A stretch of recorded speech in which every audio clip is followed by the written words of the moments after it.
प्रिय विद्यार्थियों, आज हम जानेंगे विज्ञापन के बारे में कि विज्ञापन की परिभाषा क्या है, किसे विज्ञापन कहा जाता है, विज्ञापन के क्या प्रमुख कार्य होते हैं और विज्ञापन और पब्लिसिटी के बीच में क्या मुख्य अंतर है। विज्ञापन के विषय में अन्य अध्ययन करने से पूर्व इन मूलभूत बातों को जानना हमारे लिए आवश्यक और महत्वपूर्ण भी है। विज्ञापन, जैसा कि हमने एक पहले अध्ययन में बात की थी, वी और ज्ञापन इन दो शब्दों से मिलकर बना है।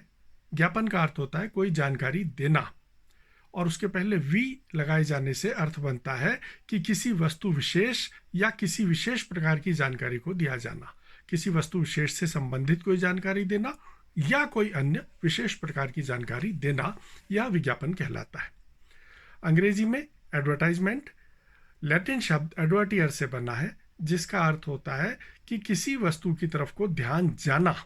किसी वस्तु, किसी बात या किसी व्यक्ति की तरफ को जब किसी का ध्यान जाता है उसको एडवर्टियर, और उससे एडवर्टीजमेंट शब्द बना है। यानी कि किसी भी वस्तु, किसी व्यक्ति, किसी विचार, किसी सेवा, किसी सर्विस की तरफ को ध्यान आकर्षित होना। और इन चीज़ों की तरफ को किसी व्यक्ति विशेष का या जन समुदाय का ध्यान आकर्षित करने की कला जो है, वही अपने आप में विज्ञापन कहलाती है। अमेरिकन मार्केटिंग एसोसिएशन द्वारा विज्ञापन की जो परिभाषा दी गई है, उसमें मुख्य रूप से यह उल्लेख है कि यह एक नॉन पर्सनल प्रक्रिया है जिसके माध्यम से किसी पेड रूप में, यानी कि कोई खर्चा करने के बाद किसी व्यक्ति वस्तु अथवा उत्पाद की तरफ को सामूहिक रूप से जन समुदाय का ध्यान खींचा जाना, उसका ध्यान आकर्षित करना। तो इसमें 3-4 बातें शामिल होती हैं। पहली बात तो है कि यह पेड फॉर्म है, और दूसरी बात है कि यह नॉन पर्सनल है। साथ में यह भी माना जाता है कि एक आइडेंटिफाइड व्यक्ति द्वारा यह जानकारी दी जा रही है, यानी कि जो व्यक्ति कोई विज्ञापन दे रहा है वो व्यक्ति आइडेंटिफाइड है, और जिससे कि उसके द्वारा विज्ञापन दिए जाने का उद्देश्य समझ में आता है और पता चलता है। तो इस प्रकार से इन चारों तत्वों को मिला करके विज्ञापन की परिभाषा बनती है, जिसमें कि यह नॉन पर्सनल किस्म का संदेश है, जन समुदाय को दिया जाने वाला संदेश है, या पेड फॉर्म है, यानी कि इसके लिए भुगतान या खर्च किया गया है, और यह एक साथ बहुत सारे से लोगों को दी जाने वाली, किसी आइडेंटिफाइड पर्सन के द्वारा दी जाने वाली जानकारी है। इनको अगर हम अलग अलग समझें तो इससे हम यह समझते हैं कि जब ये पेड फॉर्म है, यानी कि खर्चा करके अगर कोई जानकारी आप तक पहुंचा रहा है, तो जाहिर है कि इसके पीछे उसका कुछ अपना निहित उद्देश्य है। दूसरी बात है कि यह नॉन पर्सनल कहने का अर्थ है कि यह व्यक्तिगत रूप से जानकारी नहीं दी जाती, बल्कि सामूहिक रूप से जानकारी दी जा रही है। सामूहिक रूप से जानकारी दी जाने का अर्थ है कि यह मास कम्युनिकेशन के किसी माध्यम के द्वारा जानकारी दी जा रही है।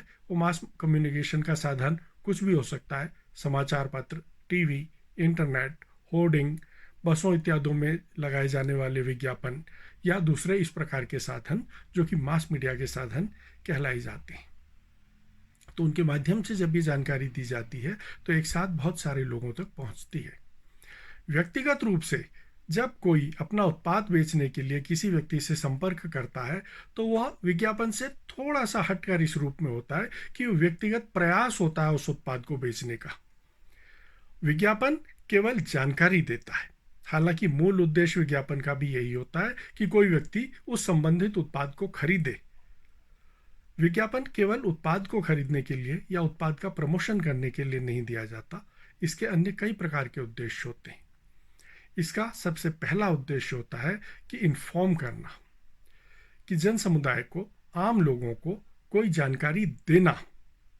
इसका दूसरा उद्देश्य होता है कि उनको एजुकेट करना, यानी उन्हें उस उत्पाद के बारे में शिक्षित करना। इस रूप में शिक्षित करना कि वह उत्पाद उनके लिए किस रूप में फायदेमंद हो सकता है, उस उत्पाद की कीमत क्या है, उस उत्पाद का प्रयोग किस प्रकार से किया जा सकता है, वह उत्पाद अन्य किन किन स्थानों पर उपलब्ध है, और साथ में वह उत्पाद दूसरे जो प्रतिस्पर्धी कंपनियां हैं उनके उत्पादों के मुकाबले किस प्रकार से बेहतर है। ये तमाम प्रकार की जानकारियां एक व्यक्ति को शिक्षित करने के ही समान है। और तीसरी चीज है कि परसुएड करना, यानी यह जानकारी देने के बाद लोगों को इस बात के लिए परसुएड करना कि वे उस उत्पाद को खरीदें। हालांकि विज्ञापन किसी उत्पाद को खरीदने के लिए जोर जबरदस्ती नहीं कर सकता। यह कहा जा सकता है कि विज्ञापन आपको उस दुकान तक, उस संबंधित प्रतिष्ठान तक पहुंचा देता है, संबंधित लोगों तक आपको पहुंचा देता है, लेकिन अंतिम निर्णय खरीदारी का आप स्वयं ही करते हो। और यही इसको व्यक्तिगत संपर्क से अलग करता है। व्यक्तिगत संपर्क में आपका कोई परिचित व्यक्ति या कभी कभी कोई अनजान व्यक्ति आपसे व्यक्तिगत रूप से मिलकर के आप पर इस बात के लिए दबाव बनाता है कि आप उस उत्पाद को खरीद ही लें। विज्ञापन आपको खरीदने के स्थान तक पहुंचा देता है। खरीदने या न खरीदने संबंधी निर्णय अंत में आप स्वतः ही लेते हैं। तो इस प्रकार से विज्ञापन आपको 3 प्रकार के काम कर रहा है। सबसे पहले आपको सूचना दे रहा है, उस उत्पाद के संबंध में सूचना दे रहा है और उसके बारे में आपको शिक्षित कर रहा है, और उसके बाद आपसे आग्रह कर रहा है कि आप उस उत्पाद को खरीदें। जो आपको जानकारी दी जाती है उसमें कई इस प्रकार की जानकारियां भी शामिल होती हैं। जैसा मैंने आपको बताया कि उत्पाद संबंधी जानकारी हो सकती है। उसके अलावा दूसरी जानकारियां इस प्रकार की हो सकती हैं कि कोई नया उत्पाद मार्केट में आया हो, या आपके द्वारा खरीदे जाने वाले किसी उत्पाद में कोई परिवर्तन हुआ हो, उसके आकार में, उसके रंग रूप में, उसकी कीमत में, उसके फीचर्स में, या किसी और चीज़ में, या उसकी उपलब्धता में। आपके निकट कोई नया शोरूम खुल गया हो तो इस प्रकार की जानकारियां दिया जाना भी इंफॉर्मेशन होता है। और कोई नया उत्पाद किसी श्रेणी में आया हो, कोई उत्पाद जो कि आप अक्सर मार्केट से खरीदते हैं, उसी श्रेणी में कोई नया उत्पाद आया हो तो लोगों को यह बताना कि इस श्रेणी में एक अन्य उत्पाद भी उपलब्ध है और अब आपके पास एक विकल्प है कि आप जो उत्पाद अभी तक खरीदते रहे हैं उनसे हट करके आप इस नए उत्पाद को भी खरीद सकते हैं, उसका भी परीक्षण कर सकते हैं कि वो उत्पाद हो सकता है कीमत के रूप में, फीचर्स के रूप में या अन्य रूप से आपके लिए किसी प्रकार से उपयोगी हो। तो ये तमाम प्रकार की जानकारियां हैं जो कि विज्ञापन आपको देता है। इन जानकारियों में जैसा मैंने आपको बताया केवल उत्पाद ही नहीं बल्कि उसके अलावा विचार भी शामिल होते हैं। विचार इस रूप में शामिल होते हैं कि कोई एक आइडिया आपको दिया जाता है। आमतौर पर सरकार द्वारा लोगों को जागरूक करने के लिए तरह तरह के आइडियाज दिए जाते हैं, जैसे HIV से अपना संरक्षण किस प्रकार से करें, या दूसरी तमाम अन्य बीमारियों से किस प्रकार अपना संरक्षण करें। आजकल तो सबसे ज़्यादा चलन इस समय कोरोना का है। कोरोना संबंधी जानकारियां सरकार द्वारा और तमाम विभिन्न एजेंसियों द्वारा लोगों को दी जा रही हैं कि किस प्रकार से इससे बचें, किस प्रकार से सावधानियां बरतें, क्या क्या आपको सावधान रहने से इस रोग से आप बच सकते हैं। तो ये सब भी आइडियाज़ हैं जो कि सरकार द्वारा लोगों को जागरूक करने के उद्देश्य से दिए जा रहे हैं। यह भी अपने आप में विज्ञापन ही है। तो कोई विचार हो सकता है। उसके बाद हेलमेट का प्रयोग करें आप अपनी रक्षा के लिए, हेलमेट पहनना आपकी अपनी सुरक्षा के लिए आवश्यक है। इस प्रकार के जो आइडियाज़, या कहीं कोई सड़क का निर्माण हो रहा हो, कहीं कोई नया अस्पताल बन रहा हो, कहीं कोई नई सेवा सरकार द्वारा लागू की गई हो, सरकार द्वारा कोई नई योजना लागू की गई हो, इस प्रकार की तमाम बातें यह भी विज्ञापन की श्रेणी में आती हैं जिन्हें कि विज्ञापन के माध्यम से दिया जाता है। इसके अलावा किसी व्यक्ति का प्रमोशन भी विज्ञापन है। खासकर चुनाव के दिनों में जब किसी व्यक्ति विशेष को मुख्यमंत्री या विधायक या सांसद के रूप में आगे बढ़ाया जाता है, उसके लिए वोट मांगे जाते हैं, उसको प्रचारित किया जाता है, या किसी को प्रधानमंत्री पद के लिए आगे बढ़ा करके दावेदार बना करके उसके नाम पर वोट मांगे जाते हैं, तो एक व्यक्ति विशेष को प्रमोट किया जा रहा है और यह भी विज्ञापन के द्वारा ही किया जा रहा है। आजकल तो PRO एजेंसियों के द्वारा फिल्म कलाकारों का या स्पोर्ट्स पर्सनैलिटीज़ का या विभिन्न अन्य क्षेत्रों में लगे हुए कार्य करने वालों, यहाँ तक कि समाज सेवा में लगे हुए लोगों को भी अपने विज्ञापन की आवश्यकता होती है, जिसके लोग PRO एजेंसियों का सहारा लेकर के स्वयं को प्रमोट करती हैं, स्वयं का विज्ञापन करती हैं। तो इससे आप समझ सकते हैं कि न केवल उत्पाद, न केवल विचार, बल्कि किसी व्यक्ति का भी प्रमोशन विज्ञापन के द्वारा किया जाता है। इसके अलावा विभिन्न प्रकार की जो सेवाएं हैं, जैसे LIC की सेवाएं हैं या मोबाइल कंपनियों की सेवाएं हैं, होटलों की सेवाएं हैं, इस प्रकार की जो उत्पाद से हट करके होती हैं, जो सेवा होती है, कोई उत्पाद ना होकर के कोई सेवा होती है किसी प्रकार की, वो भी, उनका भी प्रचार प्रसार विज्ञापन के द्वारा किया जाता है। जैसा मैंने आपसे शुरू में कहा कि विज्ञापन और पब्लिसिटी, इन दो चीज़ों के बीच में क्या अंतर है। इनके बीच में मुख्य अंतर यह है कि विज्ञापन हमेशा पेड होता है। हो सकता है आप में से कुछ लोगों ने कभी कोई विज्ञापन किसी समाचार पत्र के दफ्तर में या अन्यत्र जाकर के कभी दिया हो, और हो सकता है कभी आपने कोई न्यूज़ भी दी हो।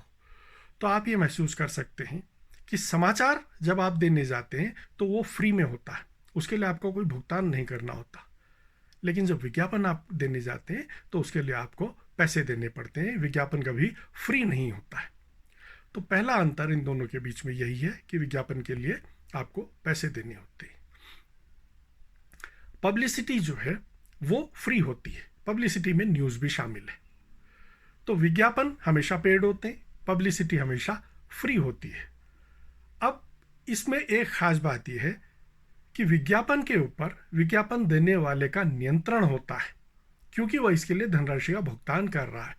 कोई भी व्यक्ति पैसे दे करके अपने खिलाफ कोई निगेटिव बात नहीं कहेगा, इसलिए विज्ञापन हमेशा पॉजिटिव होते हैं।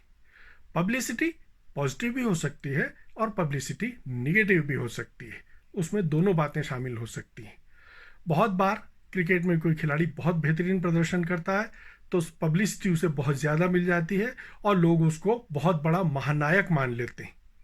और कभी वही खिलाड़ी अच्छा प्रदर्शन नहीं कर पाता है तो उसे इस प्रकार की निगेटिव पब्लिसिटी हो जाती है कि वह खिलाड़ी टीम के ऊपर बोझ है, वह केवल अपने रिकॉर्ड बनाने के लिए खेल रहा है, उसकी वजह से टीम को हार पर हार मिल रही है और उसे तो क्रिकेट से संन्यास ले लेना चाहिए। इसी प्रकार से कोई नेता भी किसी समय पर बहुत ज़्यादा उनकी पॉपुलैरिटी और लोकप्रियता बढ़ जाती है और किसी समय पर उसी मीडिया के माध्यम से उनकी लोकप्रियता पर, उनकी योग्यता पर सवाल खड़े किए जाते हैं। तो पब्लिसिटी निगेटिव और पॉजिटिव दोनों हो सकती है और उसमें विज्ञापन दाता का या संबंधित उत्पाद बनाने वाले का, उसका स्वयं का कोई भी नियंत्रण नहीं होता। इस पर नियंत्रण एक थर्ड पार्टी का होता है जिसका कि अपना आमतौर पर किसी प्रकार का कोई इंटरेस्ट नहीं होता, उसकी बात आमतौर पर निष्पक्ष मानी जाती है। हालांकि बहुत बार इस बात का दुरुपयोग भी होता है। राजनीति में या व्यवसाय में भी लोग दूसरी कंपनियों को बदनाम करने के लिए या फ़ायदा उठाने के लिए पब्लिसिटी का स्टंट का सहारा लेकर के उनको बदनाम करते हैं और उसका स्वयं के हित में फ़ायदा उठाते हैं। इस समय पर यह नहीं कहा जा सकता कि उनके यह प्रयास पूरी तरह से निष्पक्ष ही थे, लेकिन इसके बावजूद भी आमतौर पर पब्लिसिटी को निष्पक्ष माना जाता है, क्योंकि वह विज्ञापन देने वाले व्यक्ति द्वारा न करने के बजाय किसी अन्य व्यक्ति द्वारा की जा रही होती है, जिसका कि स्वयं का अपना कोई इंटरेस्ट नहीं होता, अपना कोई स्वार्थ नहीं होता है। तो पब्लिसिटी में और विज्ञापन में मूलभूत अंतर यही है। पब्लिसिटी शब्द जो बना है वो पब्लिक को मिला करके विजिबिलिटी के साथ बना है, कि जिस बात की पब्लिक विजिबिलिटी होती है, तो पब्लिक और विजिबिलिटी को जोड़ करके पब्लिसिटी शब्द बना है। कोई भी ऐसी बात जो पब्लिक की विजिबिलिटी में होती है, जो पब्लिक की दृष्टि में होती है, जो पब्लिक की चर्चा में होती है, या आम जन जिस बात की चर्चा कर रहे होते हैं, आम जनों का ध्यान जिस विषय, जिस व्यक्ति विशेष पर या जिस उत्पाद विशेष पर होता है, तो वो कहलाई जाती है कि उसकी पब्लिसिटी हो रही है। तो जैसा हमने कई बार चर्चा की, पब्लिसिटी फ्री में होती है और विज्ञापन के लिए आपको धनराशि का भुगतान करना होता है। यह इन दोनों के बीच में मुख्य अंतर है।